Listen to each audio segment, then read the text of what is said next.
আসসালামু আলাইকুম সবাইকে। আমি ডাক্তার মুর্তজা শাহরিয়ার। আজকে আমরা আলোচনা করব প্যাথোলজি স্টাডি গাইডলাইন নিয়ে।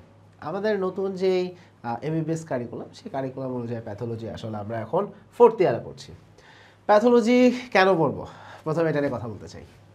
দেখো, আমরা যখন কোনো একটা পেশেন্ট ডিল করি, পেশেন্ট তার একটা সমস্যা নিয়ে আমাদের কাছে আসে। তার হয়তো বুকে ব্যথা, পেটে ব্যথা, এখানে সমস্যা, সেখানে সমস্যা, তাই না? কোনো একটা রোগ হয়েছে। এই রোগটা কেন হলো, কীভাবে হলো, এবং সেই যে ডিজিজ এরিয়া বা ডিজিজড একটা অর্গান, ডিজিজের মেকানিজমটা কি, ডিজিজটা কীভাবে গ্রো করতেছে বা এক্স্যাক্টলি কীভাবে এটা হলো, এই বিশদ আলোচনাটা আমরা আসলে প্যাথোলজিতে করে থাকি। অর্থাৎ আমরা প্যাথোলজির মাধ্যমে একটা ডিজিজ কিভাবে ডেভেলপ হয়, একটা ডিজিজ কিভাবে ডেভেলপড হচ্ছে সেইটাকে আমরা আইডেন্টিফাই করতে পারি। সো আমরা যদি একটা প্যাথোলজি ক্লাস থেকে শিক্ষা নিতে পারি, একটা প্যাথোলজি সাবজেক্ট থেকে যদি আমরা শিক্ষা নিতে পারি, তাহলে আমরা এইটুকু বুঝতে পারবো ডিজিজটা কীভাবে হচ্ছে। যেমন এটা নলেজটা কীভাবে কাজে লাগে, আমি তোমাকে এটাকে একদম একটা ডেমনস্ট্রেশন করার চেষ্টা করি। মনে করো তোমার কাছে একটা লোক আসছে, এই বেচারার সমস্যা কি? এই বেচারার সমস্যা হলো তার পা ফুলে গেছে। মনে করো তার পাটা এখানে ফুলে গেছে। এই যে তার পা ফুলে গেছে, তুমি এখন দেখো যে তার একটা সাইডে খালি পাটা ফুলছে, মানে এখানে তুমি দেখবা যে রোগী তোমাকে বলবে যে আমার পাটা ফুলে গেছে। তুমি যখন এক্সামিন করলা তখন তুমি কি পাইলা? তুমি দেখলা এখানে একটা এডেমা আছে, তুমি দেখলা জায়গাটা একটু রেড, তুমি দেখলা যে জায়গাটার টেম্পারেচার একটু বেশি, জায়গাটা একটু গরম হয়ে আছে। হ্যাঁ, তাহলে টেম্পারেচার একটু বেশি, তাহলে এই ফিচারগুলো তুমি পাইলা। এখন কথা হচ্ছে এইটা কেন হলো?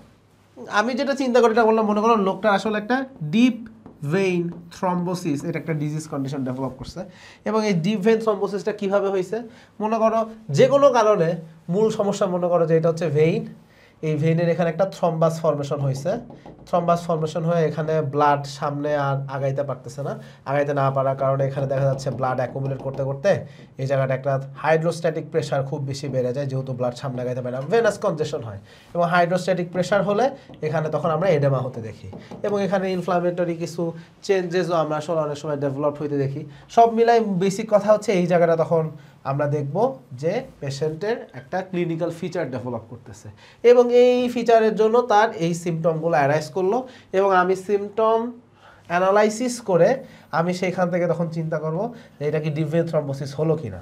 কনফার্মেশনের জন্য আমি হয়তো বা কিছু ইনভেস্টিগেশন দিব, ইনভেস্টিগেশন দিয়ে কনফার্ম হয়ে গেলে সেই অনুযায়ী আমি চিকিৎসা দিব। তাহলে দেখো, একটা পেশেন্ট যখন আমার কাছে প্রেজেন্ট করতেছে, সে কোন সিমটমস নিয়ে প্রেজেন্ট করতেছে, এইটার যে ক্রিটিক্যাল অ্যানালাইসিস, তুমি যদি প্যাথোলজি বুঝো তুমি এটা করতে পারবা। ডিজিজ প্যাথোলজি আমরা এই জন্য আসলে শিখতে চাই, কিভাবে ডিজিজটা ডেভেলপ করতেছে। খুব সহজেই তখন আমরা কোনো একটা পেশেন্ট কোনো একটা প্রবলেম নিয়ে আসলে আমরা অ্যাকচুয়ালি সেটাকে অ্যানালাইসিস করে এভাবে কোরিলেট করতে পারি। সো প্যাথোলজি এই কারণে এতটা ইম্পর্টেন্ট। শুধুমাত্র তাই না, তুমি যখন প্যাথোলজিতে কি হচ্ছে এইটা তুমি জানো, সেই অনুযায়ী আমরা ট্রিটমেন্ট কি আগাবো সেটাও আমাদের কাছে ক্লিয়ার হয়ে যায়। যেমন তোমাদেরকে আমি একটা উদাহরণ দিয়ে বলি। মনে করো কোনো একটা পেশেন্টের এটা হচ্ছে হার্ট, ঠিক আছে? মনে করো এটা আসলে হার্ট, তার এখন সমস্যা কি? মনে করো তার এখানে একটা ভালভে সমস্যা। মনে করো এটা হচ্ছে আমাদের মাইট্রাল ভালভ। মনে করো এখানে কি হয়েছে, এখানে ভালভটা ঠিকমতো কাজ করতেছে না। কাজ না করলে কি হবে? মাইট্রাল রিগার্জিটেশন হবে। এখন মাইট্রাল রিগার্জিটেশন হলে তুমি যদি ডিজিজ প্যাথোলজিটা চিন্তা করো, যে আমার ভালভের ফ্লোটা, ব্লাড ফ্লোটা এই বরাবর ছিল, তো রিগার্জিটেশন হওয়ার কারণে ফ্লোটা এখন উল্টা দিকে চলে যাবে, যে আমার ব্লাডটা এখন উল্টা দিকে ব্যাক করতেছে। তাহলে কিছু পরিমাণ ব্লাড উল্টা দিকে যদি ব্যাক করে, সেটাই হয়ে যাবে রিগার্জিটেশন। এখন যখন এই রিগার্জিটেশন হচ্ছে, তুমি যখন এই প্যাথোলজিটা যখন ক্লিয়ারলি বুঝতে পারবো, তখন তুমি এখানে প্রবলেম কি সেটাও বুঝতে পারছো। এখানে প্রবলেম তুমি আস্তে আস্তে কী দেখবা? দেখবা যে আমাদের অ্যাট্রিয়াম প্রপারলি ড্রেইন করতে পারতেছে না। তাহলে আমার পালমোনারি ভেইন যেগুলো এখানে ড্রেইন করতেছিল, যে 4টা ভেইন, সেখানে আমাদের একটা কনজেশন হবে। সেই কনজেশন হলে আমরা দেখবো যে পেশেন্টের লাংসের ওইখানে সেই অনুযায়ী সিমটমস আসবে। যদি এটা শর্ট টাইমে হয়, সেখানে আমরা পালমোনারি এডেমা পাই। লং টার্মে হলে পালমোনারি হাইপারটেনশন পাই। তাহলে দেখো যে কি কি হচ্ছে, আমরা ডিজিজ প্যাথোলজি থেকে আমরা আমরা এটা শিখতে পারি। এবং যখন আমি ডিজিজ প্যাথোলজি থেকে কী হচ্ছে শিখতে পারি, এখন দেখো মনে করো এই মাইট্রাল রিগার্জিটেশন, মনে করো এটা একটা ক্রনিক কন্ডিশন, তখন আমরা ডিজিজ প্যাথোলজি থেকে বুঝতে পারি যে এইখানে এটার কনসিকুয়েন্সে আমরা পালমোনারি হাইপারটেনশন ডেভেলপ হইতে দেখি। এবং যখন পালমোনারি হাইপারটেনশন আমি ডেভেলপড হইতে দেখতেছি, তখন আমরা এটার একটা ম্যানেজমেন্ট দিতে হয়। তাহলে তুমি দেখো কি ম্যানেজমেন্ট দিব, কি হইতে পারে, এভরিথিং আমরা একটা ক্লু আসলে পাই। So pathology is very much important. Pathology is very much important, যে একটা ডিজিজ কিভাবে হচ্ছে, ডিজিজে কি হচ্ছে, কমপ্লিকেশনস কি অ্যারাইজ করতে পারে, everything about this disease, this is always discussed in pathology. So তুমি মেডিসিনে যাও, সার্জারিতে যাও, গাইনিতে যাও, তোমাকে কোনো না কোনো ডিজিজ নিয়ে কাজ করতে হবে। সেই ডিজিজ কীভাবে হলো, কেন হলো, কেমনে কি, এভরিথিং প্যাথোলজিতে আলোচনা। So if you want to be a good clinician, তুমি যদি একটা বেটার ক্লিনিশিয়ান হতে চাও, তোমার ক্লিনিক্যাল রিজনিং যদি টপ নচ লেভেলের হইতে হয়, প্যাথোলজি তোমাকে সেই সাপোর্টটা দিবে। তুমি যত ভালো প্যাথোলজি বুঝবা, তুমি তত বেশি ক্লিনিক্যাল রিজনিং করতে পারবা, clinical symptom, clinical sign analysis তত ভালো করে করতে পারবা। এবং তুমি যত ভালো এটাকে অ্যানালাইসিস করতে পারবা, তত ভালো করে তুমি একটা ক্লিনিক্যাল ডায়াগনোসিসে পৌঁছাইতে পারবা। এবং যত proper diagnosis, appropriate diagnosis, appropriate management. শোনো, ওষুধ দেওয়া খুব সহজ একটা কাজ। জ্বর হয়েছে নাপা দাও, ব্যথা হয়েছে ব্যথার ওষুধ দাও, symptomatic management. But symptomatic management আজকের দিনে ফার্মেসির লোকজনও করে, সত্য কথা যেটা। বাংলাদেশের মানুষের এখন বুকে ব্যথা, পেটে ব্যথা কিছু হলে ফার্মেসিতে যায়, ফার্মেসিওয়ালা বলে আচ্ছা গ্যাসের সমস্যা, গ্যাসের ওষুধ, বুকে ব্যথা, ব্যথার ওষুধ, এইভাবে চিকিৎসা দেয়। এটা বাংলাদেশের রিয়েলিটি। সো এখন সিমটোমেটিক ম্যানেজমেন্ট আসলে কোয়াক ওরাও করতেছে, ফার্মেসিওয়ালারাও করতেছে। What is the difference between us and this quacks? Quack আর আমাদের মধ্যে পার্থক্যটা কী? পার্থক্য হচ্ছে আমরা ডায়াগনোসিস করতে পারি। ডায়াগনোসিস কীভাবে করতে পারি? প্যাথোলজি জানি, এই কারণে। ওরা প্যাথোলজি জানে না, আমরা প্যাথোলজি জানি, দ্যাটস ইট। এবং এই প্যাথোলজিটা দিয়ে ডায়াগনোসিসটা করতে হয়। তাহলে প্যাথোলজির নলেজ এই কারণে এতটা ইম্পর্ট্যান্ট। তাহলে প্যাথোলজি শেখাটার গুরুত্ব কী সেটা আমি বোঝাতে পারছি। তাহলে এখন প্যাথোলজি আমরা কীভাবে শিখবো? দেখো, প্যাথোলজি শেখার সময় আমাদের অ্যাপ্রোচটা হবে এরকম। আমরা প্রথমে জেনারেল প্যাথোলজি শিখব। আমরা প্রথমে জেনারেল প্যাথোলজি শিখব, এবং জেনারেল প্যাথোলজি শেখা যখন শেষ হবে, এরপরে আমরা সিস্টেমিক প্যাথোলজি পড়ব। তখন আমরা সিস্টেমিক প্যাথোলজি পড়ব। এখন এই যে সিস্টেমিক প্যাথোলজি পড়ব, এখানে অবশ্য আমাদের আরও কিছু জিনিস এক্সট্রা শিখতে হয়। এর পাশাপাশি এখানে আমাদেরকে আরেকটা জিনিস শিখতে হবে, সেটা হচ্ছে হেমাটোলজি। এখানে আমরা হেমাটোলজিটাও পড়বো। তাহলে দেখো, আমরা জেনারেল প্যাথোলজি পড়তেছি, সিস্টেমিক প্যাথোলজি পড়তেছি, হেমাটোলজি পড়তেছি। এখন কথা হচ্ছে কোনটা কেন পড়বো, উদ্দেশ্য কি, লাভ কি? প্রথমে এটা বোঝার চেষ্টা করি, জেনারেল প্যাথোলজিতে আমরা কি শিখি।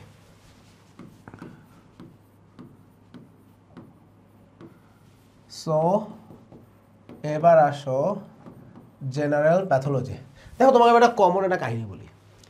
মনে করো কোনো একটা পেশেন্টের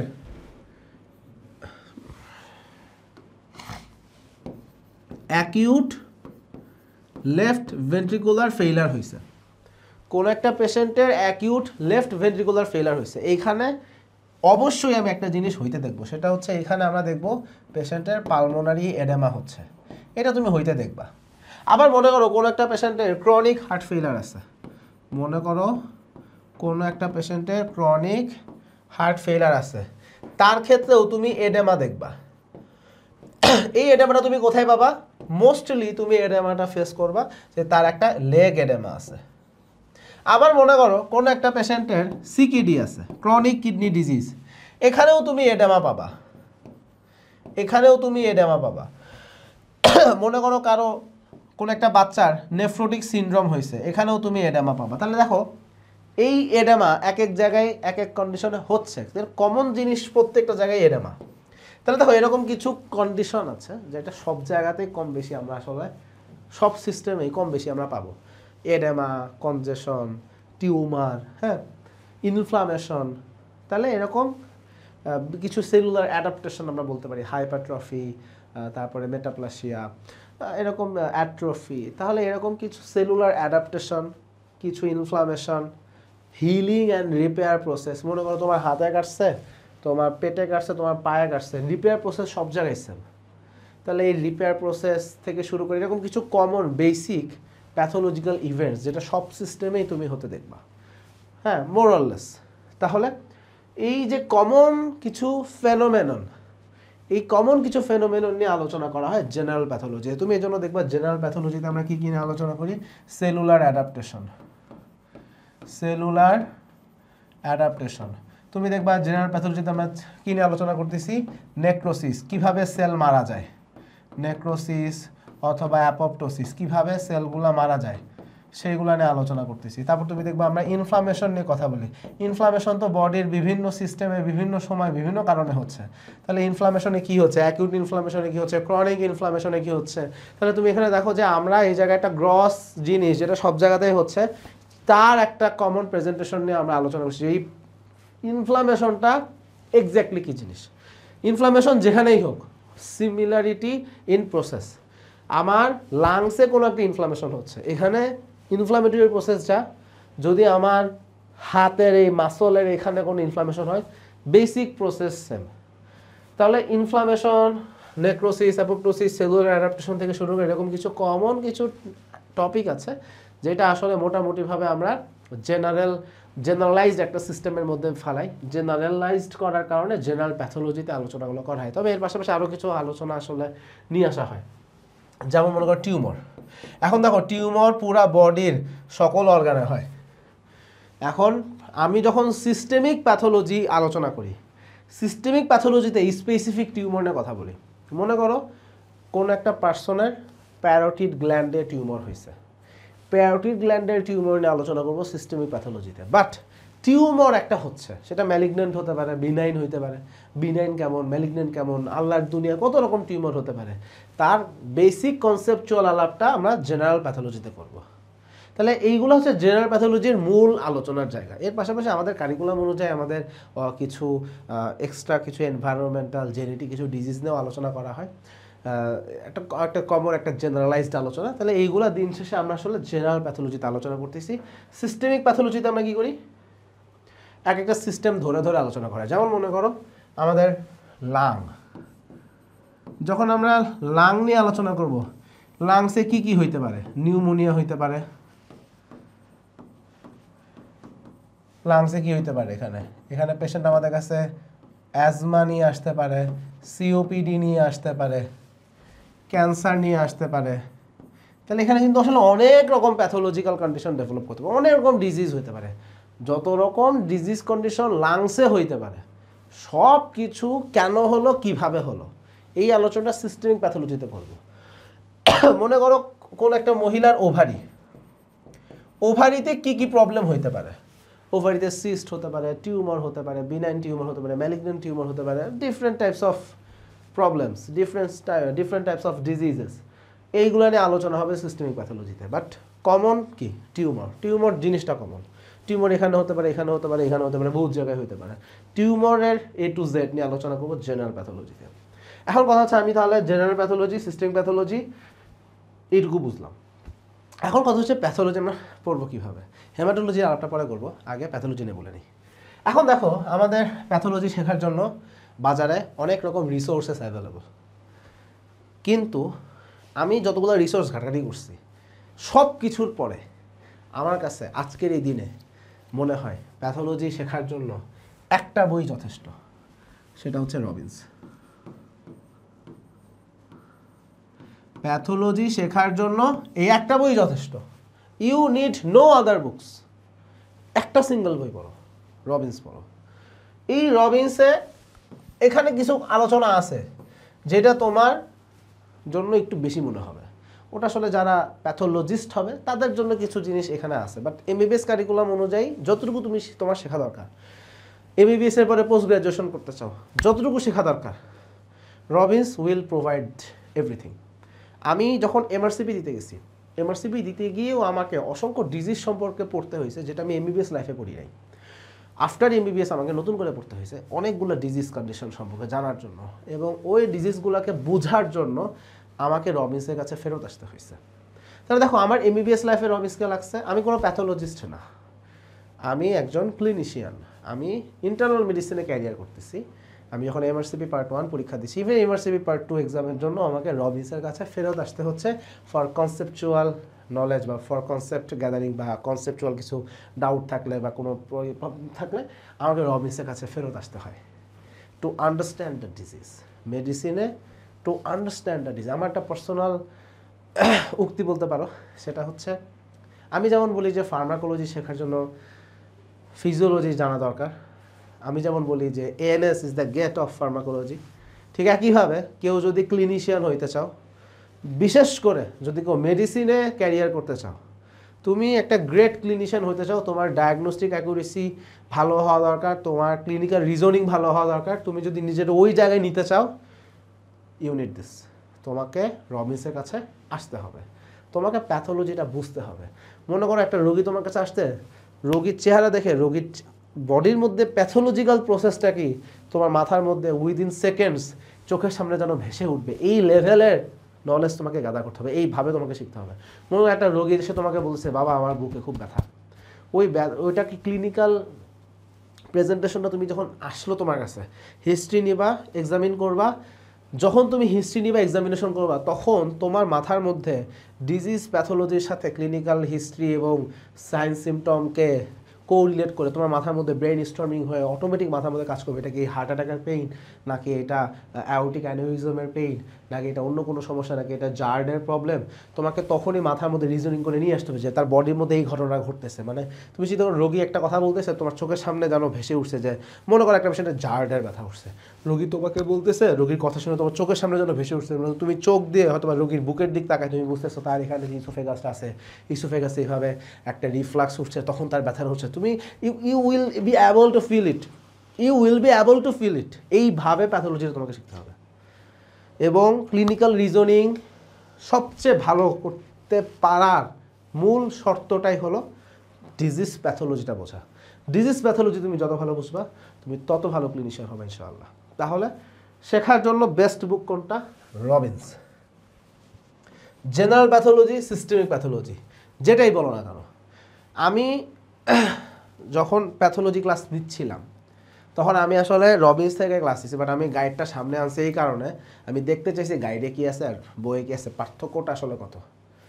আকাশ পাতাল তফাৎ বললেও কম হয়ে যায়, এভাবে বলতে হবে মহাকাশ আর পাতালের পার্থক্য, আকাশ পাতাল বলে কম হয়ে যায়, মহাকাশ এবং পাতালের পার্থক্য। গাইড পড়ে তুমি ফিজিওলজি হয়তো বা কিছু শিখছো, গাইড পড়ে তুমি হয়তো বা ফার্মাকোলজি কিছু মুখস্থ করে কিছু পরীক্ষা দিয়ে আসতে পারছো, pathology you will understand nothing.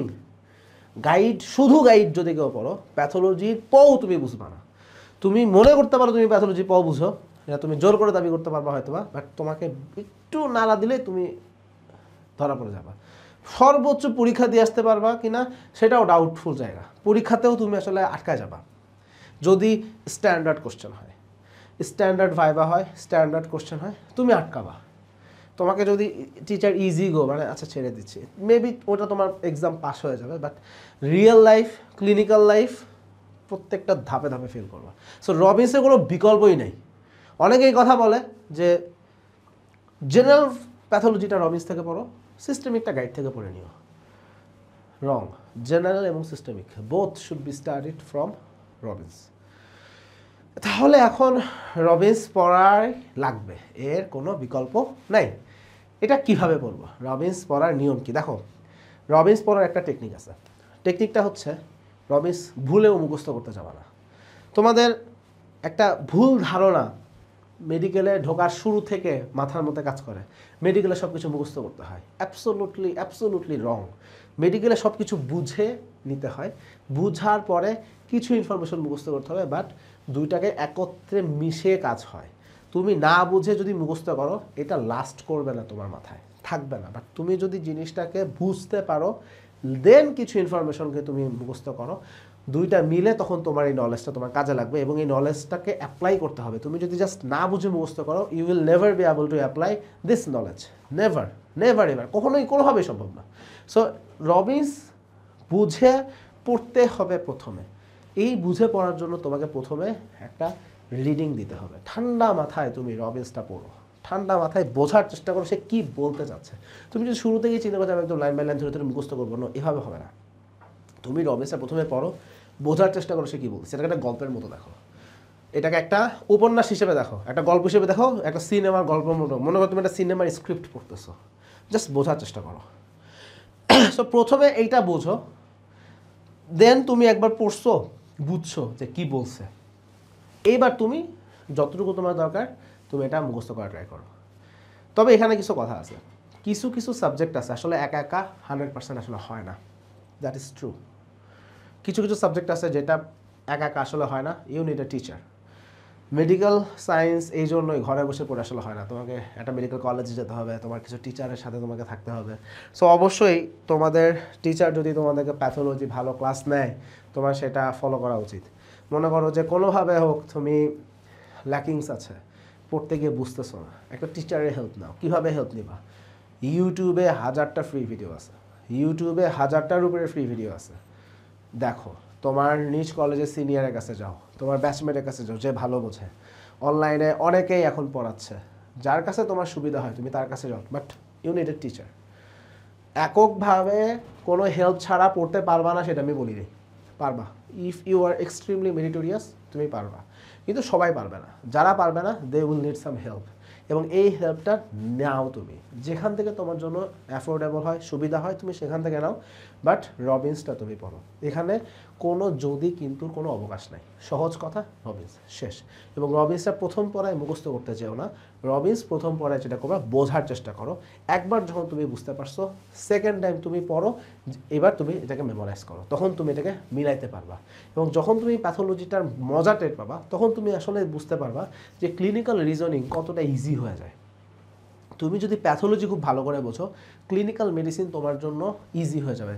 কেউ খুব ভালো প্যাথোলজি বোঝে, কেউ খুব ভালো ফিজিওলজি বোঝে, কেউ খুব ভালো ফার্মাকোলজি বোঝে। এই তিনটা নলেজ যদি কারো খুব ক্লিয়ার কাট থাকে তার জন্য ক্লিনিক্যাল মেডিসিন পানির মতো সহজ, কখনোই কঠিন লাগবে না।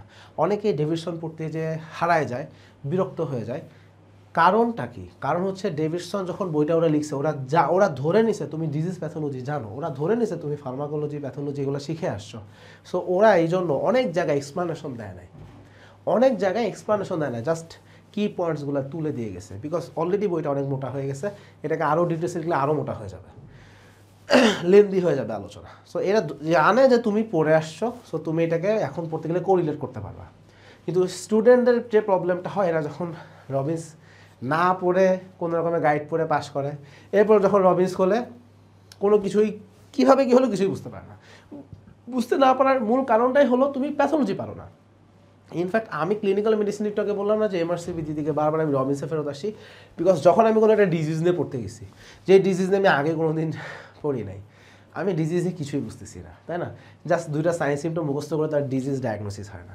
সো ডিজিজটা কি এটা আমাকে বুঝতে হচ্ছে, এটা বোঝার জন্য আমাকে আবার রবিন্সের কাছে ফেরত আসতে হচ্ছে। সো রবিন্স থেকে আমাকে ডিজিজ প্যাথোলজিটা যখন আমি ভালো করে বুঝতে পারি, তখনই আমি আসলে ক্লিনিক্যাল মেডিসিনে সেই নলেজটাকে অ্যাপ্লাই করতে পারি। আমার ক্লিনিক্যাল রিজনিংয়ের জন্য এই ডিজিজ প্যাথোলজি জানাটা এক্সট্রিমলি ইম্পর্টেন্ট। একটা ডিজিজ প্যাথোলজি যে শুধু ক্লিনিক্যাল রিজনিং করা হচ্ছে তা না, ডাটা ইন্টারপ্রিটেশন, এই যে আমি বিভিন্ন ইনভেস্টিগেশন করছি, ওটা যে রিপোর্ট আসতেছে সেই রিপোর্ট থেকে ডিজিজ ডায়াগনোসিস কীভাবে করব, কিভাবে চিন্তা করব, এই নলেজ, এই বেসিকটা প্যাথোলজি থেকে ডেভেলপ করে। সো এই জন্য প্যাথোলজি শেখাটা এতটা জরুরি। তাহলে প্যাথোলজি কীভাবে শিখবা? রবিন্স থেকে শিখবা। কীভাবে পড়বা? প্রথমে একবার রিডিং দাও, নেক্সট টাইম পড়ো, আর যদি একা না পারো একটা মেন্টরের হেল্প নাও, সেটা যেভাবে তোমার জন্য সুবিধা হয়। বাট এটা রিয়েলিটি, শুনতে একটু খারাপ লাগতে পারে, মনে দেওয়া যে হ্যাঁ ঠিক আছে আমরা ক্লাস নিয়ে ক্লাসের বিজ্ঞাপন করতেছি। আমি বলতেছি না তুমি আমার কাছে পড়তে করো, আমি তোমাকে এটা ছাপাছাপি করে তোমার আমার কাছেই পড়তে হবে বা করতে হবে, ব্যাপারটা এরকম না। ব্যাপারটা হচ্ছে তোমার একটা মেন্টর লাগবে, এটা হচ্ছে তোমার রিয়েলিটি। এই মেন্টর লাগবে, সেটা তুমি তোমার নিজ কলেজের লেকচার থেকে যদি সাপোর্ট পাও, তুমি নিজ কলেজের লেকচারটা ভালো করে ফলো করো। যদি সেখান থেকে তোমার না হয় দেন তুমি ইউটিউবে দেখো, ইউটিউব থেকে তোমার হচ্ছে না তখন আমাদের কাছে আসো। But you will need a mentor, this is the reality. তাহলে এটা হচ্ছে রবিন্স, রবিন্স, রবিন্স এবং রবিন্স, আর কোনো কথা নাই। এরপরে কি? হেমাটোলজি।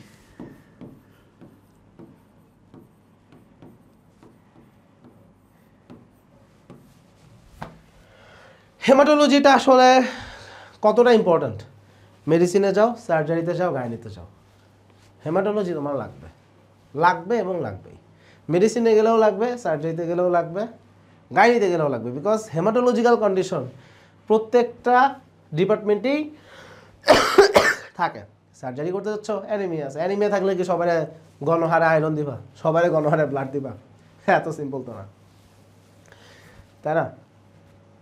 অনেক পেশেন্টের ক্যান্সার থাকতে পারে, অনেক পেশেন্টের প্লাটিলেট ডিসঅর্ডার থাকতে পারে। সেদিন একজন একটা প্রশ্ন করছে, একটা পেশেন্টের এমআই আছে, তাকে তো অ্যাসপিরিন দিতে হবে, অ্যাসপিরিন অ্যান্টিপ্লাটিলেট এজেন্ট। এখন মনে করো এই রোগীটার এই মুহূর্তে ডেঙ্গু আছে, তখন আমি কি করব? Legit question. ডেঙ্গু হলে প্লাটিলেট কাউন্ট কমে যায়, অ্যাসপিরিন দিলে প্লাটিলেট ফাংশন করতে পারে না, তাহলে অ্যান্টিপ্লাটিলেট এজেন্ট ডেঙ্গুতে দিব কিনা? সো তুমি দেখো, কার্ডিওলজিস্ট কাজ করতে গেলেও হেমাটোলজির নলেজ তাকে অ্যাপ্লাই করতে হচ্ছে। শুধু কার্ডিওলজিস্ট না, যে কোনো ডিপার্টমেন্টেই যাও, টু সাম এক্সটেন্ট তোমাকে নলেজ এখানে অ্যাপ্লাই করার জায়গা তুমি আসলে পাবা। এখন কথা হচ্ছে হেমাটোলজি কীভাবে শিখবো? হেমাটোলজি শেখার জন্য আমার পার্সোনাল কিছু প্রেফারেন্সের কথা বলি। দেখো, হেমাটোলজি শেখার জন্য আমাদের সামনে অনেকগুলো বই আছে। নাম্বার 1 বুক, হেমাটোলজি কিং কিং ডিগ্রুচি।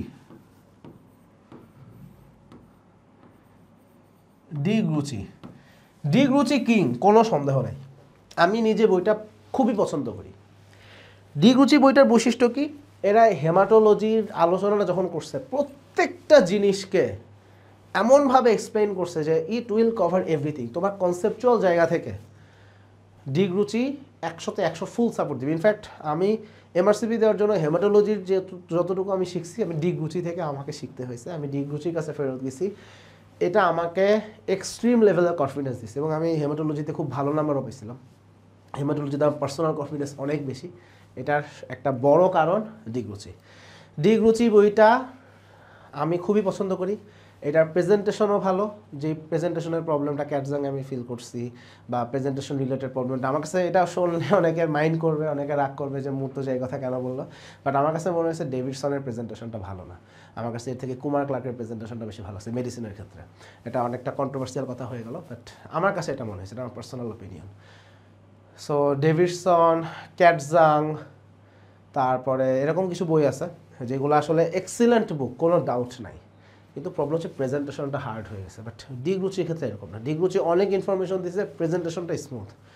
প্রবলেমটা হচ্ছে তোমাদের 4th ইয়ারে তোমাদের সময় অনেক কম, অল্প সময়ে ডিগ্রুচিটা পড়ে শেষ করা almost impossible, that is true. এবং এখানে অনেক কিছু আছে যেটা তোমার এমবিবিএস লেভেলের আলোচনা না, পোস্ট গ্রাজুয়েশন লেভেল আছে। যেমন আমি এমআরসিপি করতে গেছি, আমার ডিগ্রুচিটা আমার জন্য আছে। ডিগ্রুচি অ্যাকচুয়ালি যারা হেমাটোলজিস্ট তাদেরও বই।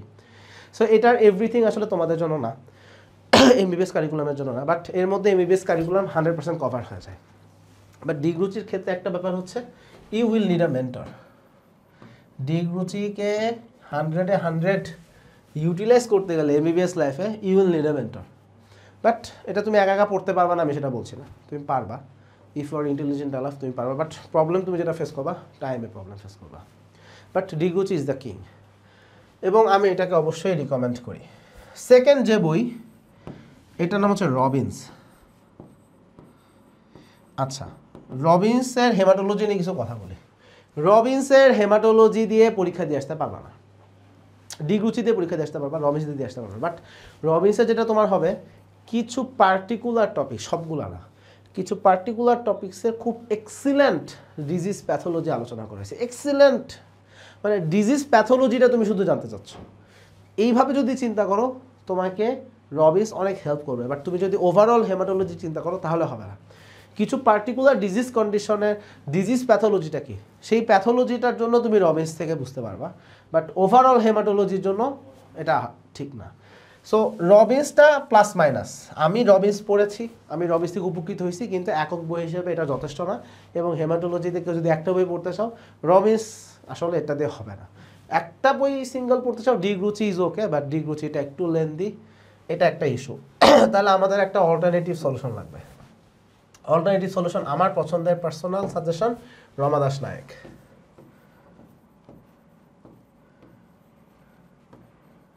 একটা কথা বলি, আমি অ্যাকচুয়ালি হেমাটোলজি যে ক্লাসগুলো আসলে প্রোভাইড করছি আমার স্টুডেন্টদেরকে, আমি রমাদাস নায়ক থেকে পড়াইছি।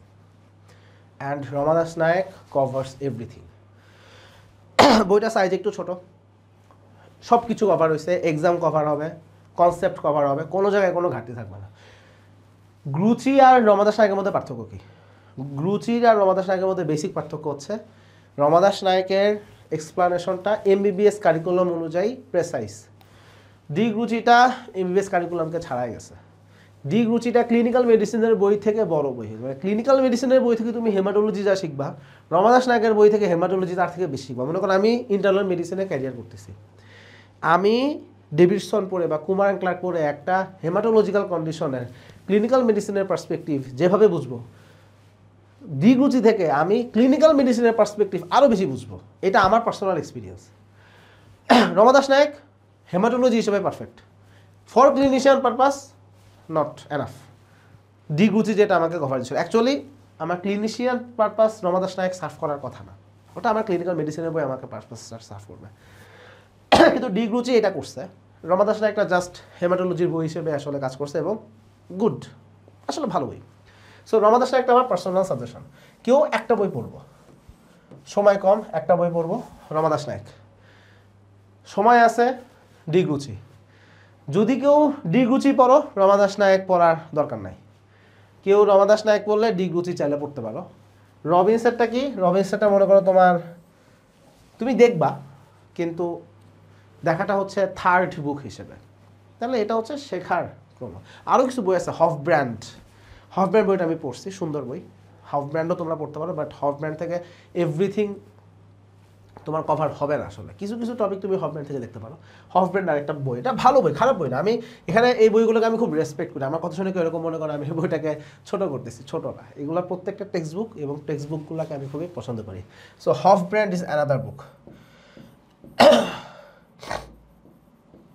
তাহলে হফ ব্র্যান্ডও খুব সুন্দর একটা বই, বাট সব টপিক হফ ব্র্যান্ড থেকে এক্সামের জন্য সমানভাবে হবে না। বাট রমাদাস নায়কে আসলে তোমার এক্সামও কভার হবে, কনসেপ্টও কভার হবে, ইট উইল কভার এভরিথিং হেমাটোলজির জায়গা থেকে। আর যদি তোমাদের কারো টার্গেট থাকে তুমি মেডিসিনে ক্যারিয়ার করবা, ডি গ্রুচি আজকে হোক বা কাল হোক তোমাকে পড়তে হবে। এমবিবিএস লাইফে সমস্যা যেটা হয়, সময় আসলে কম থাকে, সময় অনুযায়ী কারিকুলাম বড় হয়ে গেছে, সো টাইমিং একটা প্রবলেম হয়। বাট ফিফথ ইয়ারে উঠেও ডি গ্রুচি আমি পড়ছি, ইন্টার্নশিপের পরে যে এমআরসিবি দিচ্ছি তখনও পড়ছি, এই পার্ট 2 এক্সাম দিব সামনে ইনশাল্লাহ, তখনও পড়তে হচ্ছে। এবং আমার মনে হয় যে এই বইটা আমাকে হয়তো বা অনেক দিন আমার কাছে রাখতে হবে।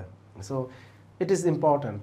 ডি গ্রুচি নিয়ে কোনো কথা নেই, ডি গ্রুচি সবচেয়ে বেস্ট বই এবং আমি সবাইকে ডি গ্রুচি পড়তেই রিকমেন্ড করব। বাট আমি ক্লাসের সময় রমাদাস নায়ক থেকে ক্লাস শিখি, বিকজ আমি শুধু হেমাটোলজিটার মধ্যে আলোচনা সীমাবদ্ধ রাখছি। ক্লিনিক্যাল কিছু অ্যাসপেক্ট আছে সেটা আমি আমার মতো করে পড়াই দিছি। But Ramadas Nayak is another excellent book. Ramadas নায়কের কোনো ত্রুটি কমতি আসলে নাই। মানে তুমি যদি ফোর্থ ইয়ারের প্যাথোলজি হিসাব করো, রমাদাস নায়ক ইজ এক্সেলেন্ট।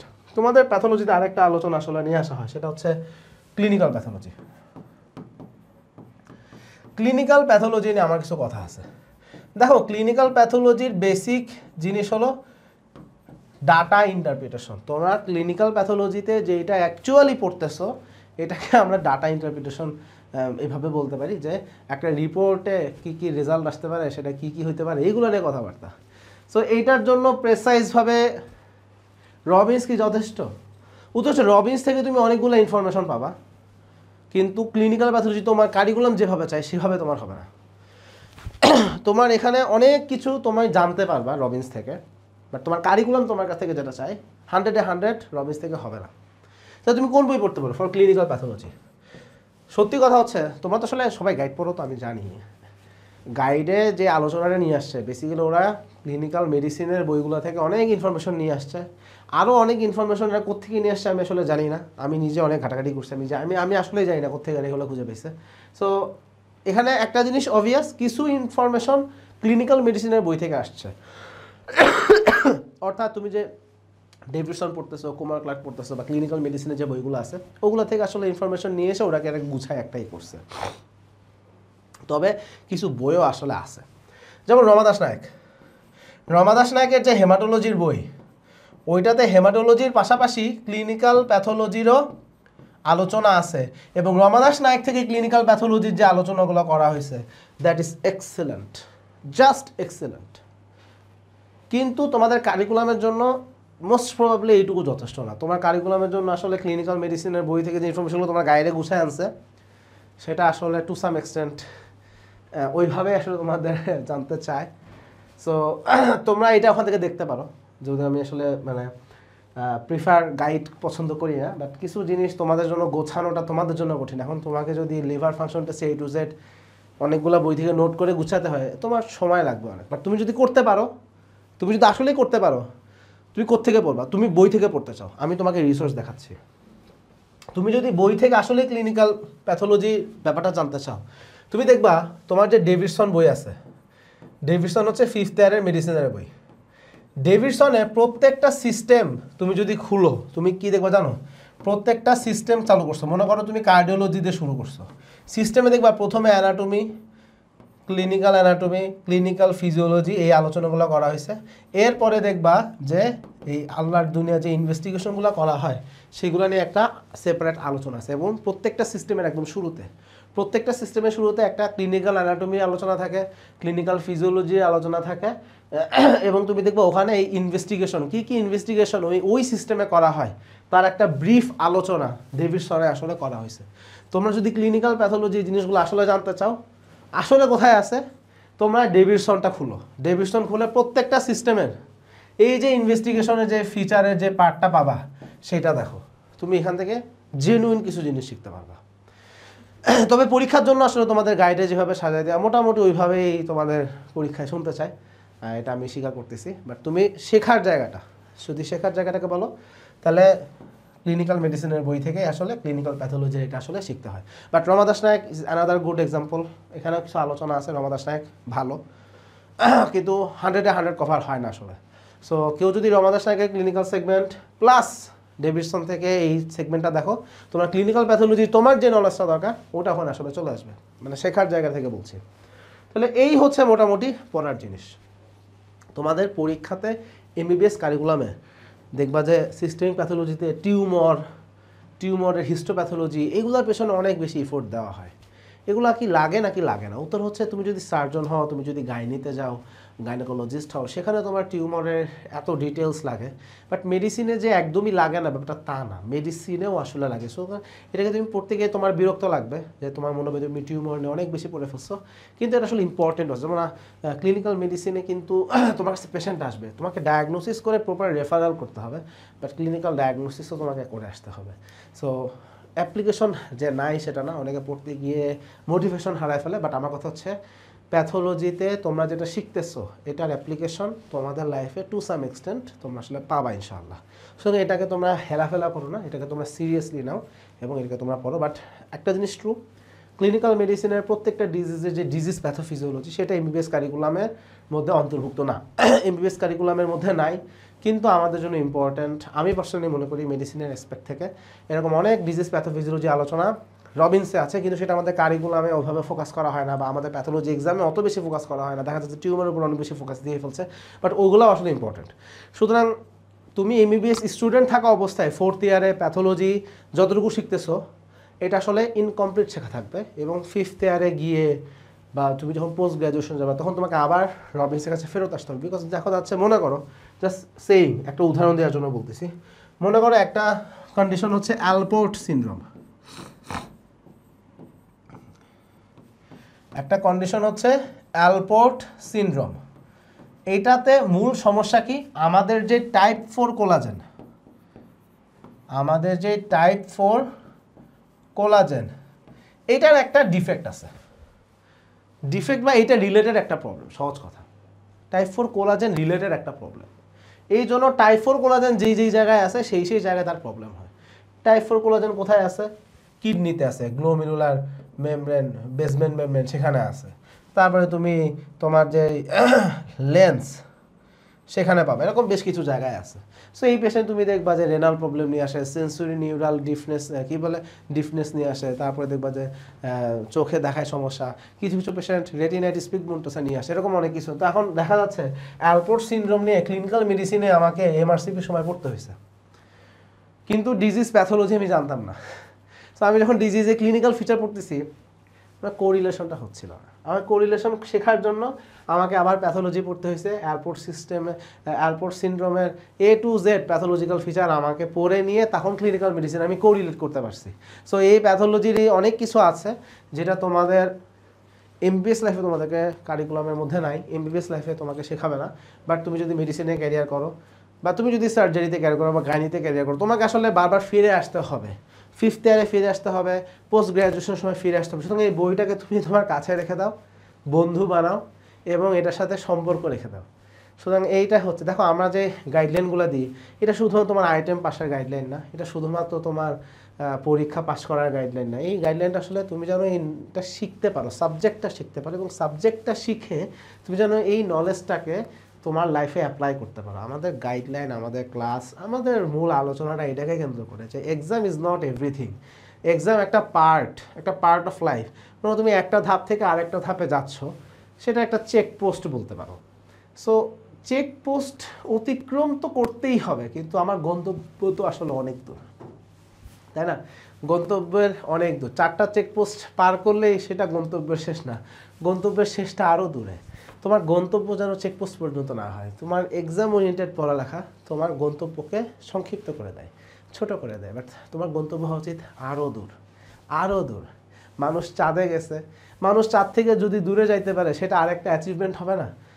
হবে কিন্তু। তাহলে দেখো মানুষ একটা সময় উত্তর মেরু, দক্ষিণ মেরু অভিযান করছে, তারপরে সে চাঁদে অভিযান করলো। আজকাল ইলন মাস্ক চাচ্ছে সে কোথায় যাবে? মঙ্গল গ্রহে যাবে। ফার্দার যেতে পারলে এটা একটা অ্যাচিভমেন্ট তার জন্য। তো এখন কথা হচ্ছে মানুষ সামনে আগাইতে হয়।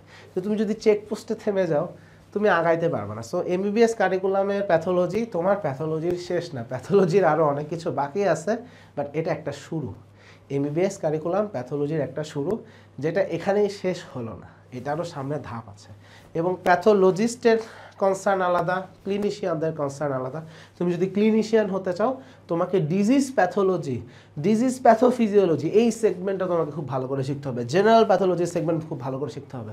তুমি যে বিভিন্ন টিউমারের ফাইন্ডিংস কী হবে, হিস্টোপ্যাথোলজি রিপোর্ট কেমন আসবে, এগুলো তোমাকে জানতে হবে। তুমি যদি সার্জন হও একটা টিউমারের গ্রস অ্যাপিয়ারেন্স কেমন হবে সেটা তোমার কাজে লাগবে। সো এই জিনিসগুলো কিন্তু আসলে লাগে।